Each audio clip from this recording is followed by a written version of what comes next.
What would you do if darkness itself came knocking, promising power, fame, or even love, all at a cost you couldn't imagine? In the Marvel Universe, cosmic entities and mighty heroes clash constantly. Yet among those exists a being that transcends simple villainy. He doesn't want for wealth or dominion. He craves something far more intimate: human frailty, shattered dreams, and corrupted souls. This being is Mephisto, Marvel's very own devil, a master of manipulation and the ultimate tormentor of the living and the damned. But what does Mephisto truly want? Is he a force of evil, an agent of chaos, or something far more insidious? Today we're diving into the depths of this dark entity, exploring his origin, his power, his schemes, and his role as a reflection of human vulnerability. This is the dark side of Marvel Comics, Mephisto's Reign of Chaos. Mephisto was first introduced in Silver Surfer issue 3 in 1968, created by the iconic duo of Stan Lee and John Buscema, inspired by the Faustian Devil, a figure from centuries-old tales of temptation and tragedy. Mephisto was designed to embody ultimate seduction and corruption, yet Marvel's Mephisto is more than a mere devil. He's a cosmic being whose power doesn't come from ruling a traditional hell,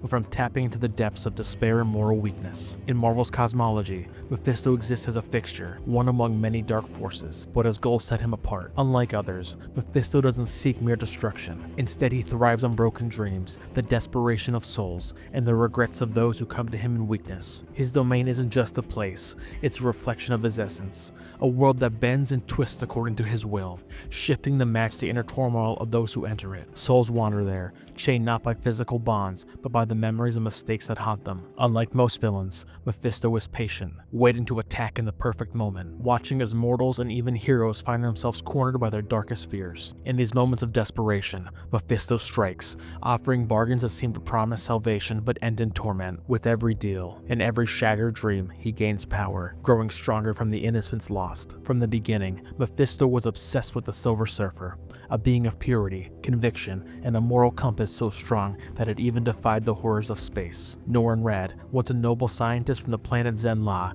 became the Silver Surfer when he offered himself as a herald to Galactus, sacrificing his own freedom to save his world. To Mephisto, this selflessness wasn't just admirable, it was irresistible. Mephisto saw in the Surfer the ultimate prize, a soul untouched by corruption. He knew that if he could taint this one being, it would be a triumph over the very concept of innocence. And so began Mephisto's twisted pursuit. With each encounter between them became a philosophical battle as much as a physical one. Mephisto would offer the Surfer freedom from his exile on Earth, a dream Norrin longed for with every fiber of his being. But as always, Mephisto's offer came with a cost. To regain his freedom, the Surfer would have to betray his own values, to compromise his integrity by hurting others or casting aside his principles. In one infamous storyline, Mephisto even tried to take the Surfer's love, Shalabal, offering Norrin the chance to reunite with her if only he would submit. Time and again, the Surfer refused, his resolve an endless frustration to Mephisto. Every refusal was a reminder of his own limitations, a taunt that there were things he could never understand or control. For Mephisto, Silver Surfer became more than a target. He was a symbol of light that Mephisto so desperately wanted to snuff out, but one that he could never extinguish. Among those who have dared to strike a bargain with Mephisto, few encounters are as deeply tragic as that of Dr. Victor Von Doom.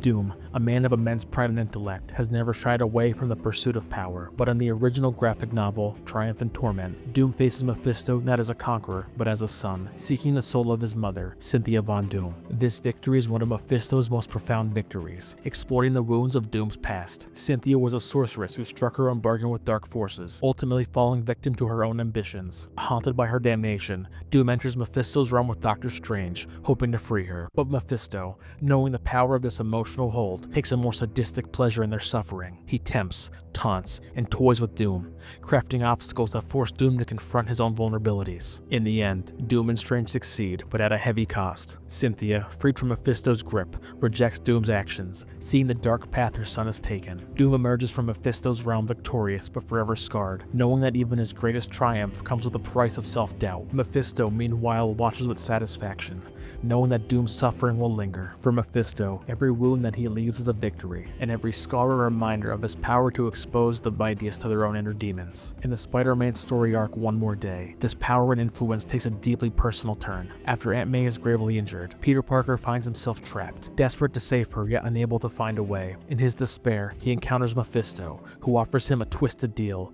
not for his life, nor for his soul, but for something far more painful: Peter Parker's marriage to Mary Jane. Mephisto understands understands that Peter's love for Mary Jane is a source of resilience, a light that keeps him grounded. By erasing this bond, Mephisto doesn't just harm Peter in the moment, he alters the course of his life, erasing a future filled with joy, partnership, and family. For Mephisto, this deal is more than a transaction. It's a triumph over innocence, a quiet devastation that will haunt Peter forever. In taking away this love, Mephisto ensures that Peter's life will always carry the weight of an absence he cannot explain. The controversial One More Day story arc shows Mephisto's true strength, his ability to change lives, not through brute force, but by targeting the heart. He preys on Peter's goodness, knowing that his love for Aunt May will outweigh even his own happiness. For Mephisto, this isn't just a win, it's a permanent shadow cast over Spider-Man's soul, a reminder that sometimes even the most painful scars are ones that are unseen. Yet, Mephisto's influence reaches far beyond the earthly and into the cosmic. In the Infinity Gauntlet storyline, Mephisto sides with Thanos, a being of unparalleled power and ambition, wielding the power of all 6 Infinity Stones. Where others might oppose Thanos,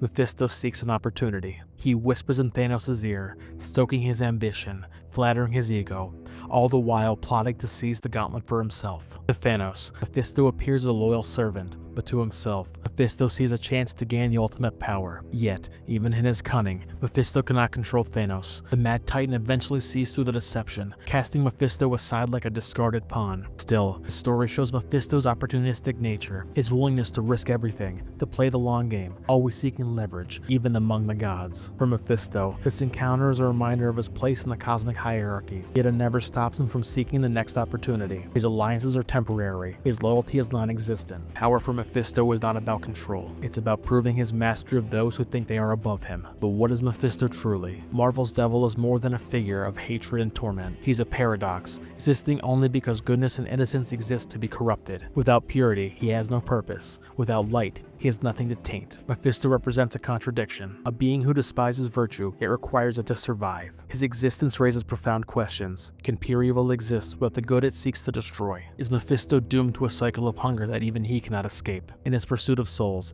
Mephisto reveals a desperation of his own, a need that is never sated. He is forever feeding, yet never fulfilled, eternally bound to the very light he despises, needing it as both fuel and foil. Mephisto remains as one of Marvel's most haunting figures, not for his strength, but for the shadow he casts over heroes and villains alike. He is the dark side of every choice, every regret, and every promise broken. Through him, Marvel explores the darkness that lives within everyone, the part of us tempted to compromise, to sacrifice, to trade a part of ourselves for something just out of reach. As long as there are souls to tempt, Mephisto will lurk in the shadows, and so, leaving one question to remain. In the end, who was more terrifying, the devil himself, or the darkness he can awaken in all of us? Thanks for watching, and as always, stay handsome.